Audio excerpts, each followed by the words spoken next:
Olá a todos, que Deus abençoe a sua vida em nome do Senhor Jesus. Bem, pessoal, hoje vamos falar do livro de Jó. Jó é o primeiro dos livros de sabedoria da Bíblia e trata da vida de um homem que vai nos ensinar uma grande, preciosíssima lição, e a gente vai entender muito melhor essa lição no final, porque no livro de Jó o melhor está no final.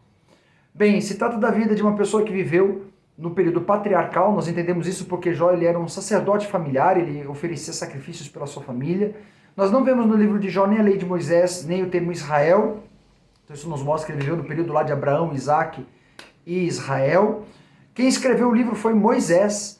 Então o livro de Jó foi o primeiro livro da Bíblia, foi o primeiro livro escrito antes ainda de Gênesis, e você vai entender o porquê também no finalzinho do vídeo.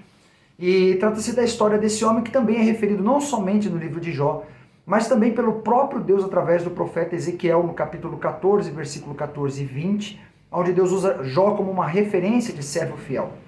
Vemos também no Novo Testamento Tiago falando sobre Jó, no capítulo 5, versículo 11. O livro tem 42 capítulos, ao todo o capítulo-chave é o capítulo 42, quando Jó tem o seu encontro real com Deus.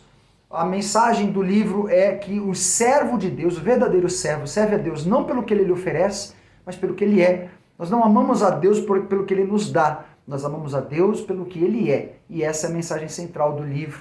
No livro de Jó, Jesus é o sofredor. Como diz o apóstolo Paulo, ele aprendeu pelo que sofreu, né? O Senhor Jesus. E o tema central do livro é justamente o caráter, a soberania, a santidade de Deus, né? Os atributos de Deus. É justamente o objetivo do livro. Então o livro vai falar mais de Deus do que propriamente de Jó. Começamos no capítulo 1 e capítulo 2 com uma apresentação inicial. Os filhos de Deus, que provavelmente são os anjos, chegam até Deus, se apresentam diante de Deus e junto com eles vem Satanás. E Deus olha e pergunta: de onde vens? Como quem diz: o que você está fazendo aqui? E Satanás então responde: eu vim de passear, de rodear a terra e passear por ela. E Deus então responde a Satanás dizendo: observaste o meu servo Jó, homem íntegro, reto, temente a Deus e que se desvia do mal. 4 características essenciais na vida de um servo de Deus. E então Satanás responde: é claro, ele é assim, porque o Senhor protege ele, o Senhor guarda ele, o Senhor abençoa ele, tudo o que ele faz dá certo, deixa eu tocar no que ele tem e ele vai blasfemar na sua face. Porque ninguém ama mais ao Senhor do que ama aquilo que possui. Então Deus permite que Satanás vá e toque naquilo que é de Jó. Jó então no mesmo dia, no único dia, ele perde todos os seus bens, ele que era o homem mais rico do Oriente, perde tudo e também perde todos os seus filhos. Ele sofre uma dor horrível da perda de todos os seus filhos, além de tudo aquilo que ele havia conquistado. Mas a resposta de Jó a isso é: Deus me deu, Deus levou, bendito seja Deus. Satanás então volta a se apresentar diante de Deus e Deus então apresenta o seu argumento e fala: olha, você tocou na vida de Jó e Jó me ama, ele me ama pelo que eu sou, não pelo que eu dou a ele. E Satanás então traz um novo argumento e diz: não, deixa eu tocar na saúde dele, deixa eu tocar na vida dele. Porque ninguém ama mais ao Senhor do que ama a si mesmo. Então Deus permite que Satanás toque na saúde, no corpo de Jó, sem lhe tirar a vida, e é justamente o que acontece. E do dia para a noite Jó aparece com um corpo cheio de feridas, uma doença lhe cobre o corpo, e ele se torna uma pessoa repugnante, repulsiva, né, exalando mau cheiro. A própria esposa de Jó fala para ele: amaldiçoa Deus e morre, porque é melhor morrer do que viver desse jeito. E a resposta de Jó é: falas como uma louca. Deus me deu, Deus tirou, bendito seja Deus. Bom, nós vemos até aqui que a vida de Jó, que era um servo íntegro, reto, temente a Deus e que se desviava do mal, sofre um revés. Ele que era um homem rico, agora está miserável. Ele tinha uma família abençoada, agora os seus filhos se foram. Ele tinha uma saúde perfeita, agora já não tem mais nada. Ele sofreu várias perdas. Ele sacrificava pelos seus filhos, mas ele sentiu a dor da perda. Ele era uma pessoa que tinha tudo, mas agora não tinha nada. Ele tinha saúde plena, mas agora ele era aquela pessoa que todos queriam se afastar dele. De repente, então, surgem 3 amigos para querer consolá-lo, mas ao invés de consolá-lo, eles começam a julgá-lo.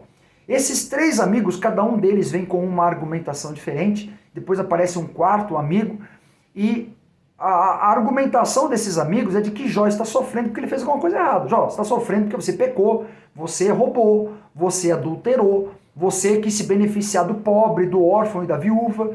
E o quarto amigo chega dizendo, não, Jó, Deus está fazendo você sofrer para você aprender uma lição. Deus está te provando.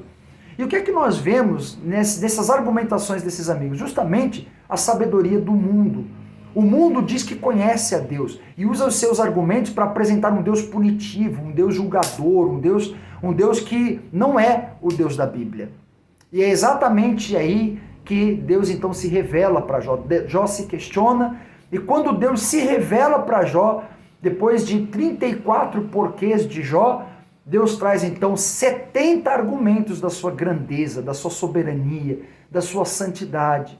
E Jó então se rende aos pés de Deus e fala, realmente, antes eu conhecia o Senhor de ouvir falar, mas hoje eu conheço o Senhor face a face.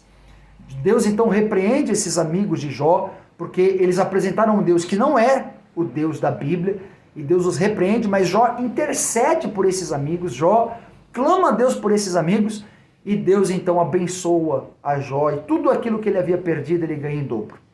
Bem, quando nós analisamos toda a vida de Jó, e nós observamos que Jó sacrificava pelos seus filhos, mas ele sofreu a dor da perda. Ele se tornou uma pessoa que todo mundo criticava. Os próprios amigos, aqueles que eram para ampará-lo, que eram para receber, não o receberam, o criticaram, o condenaram. Quem é que você conhece que se associa com essas situações? Jó é uma figura do próprio Deus. Deus se identifica, faz uma identificação através da vida do seu servo com a sua própria dor. E isso é o servo. O servo de Deus é aquele que sofre a dor de Deus. O servo de Deus, ele entende o que Deus quer. Ele sabe qual é a vontade de Deus para fazer a vontade de Deus. O próprio Senhor Jesus falou isso. Ele disse, já não vos chamo mais de servos, mas de amigos. Porque o servo não sabe o que faz o seu Senhor, mas os amigos entram na casa, têm intimidade. Mais do que isso, vai além. Lá em Hebreus está escrito que ele nos trata como irmãos, como filhos. Ele não é só o nosso Deus, o nosso Senhor, ele agora é o nosso Pai. Deus se identifica com a dor dos seus servos e os seus servos se identificam com a dor dele. Essa é a grande mensagem, a grande lição do livro de Jó. Que Deus abençoe a sua vida em nome do Senhor Jesus e até o próximo vídeo.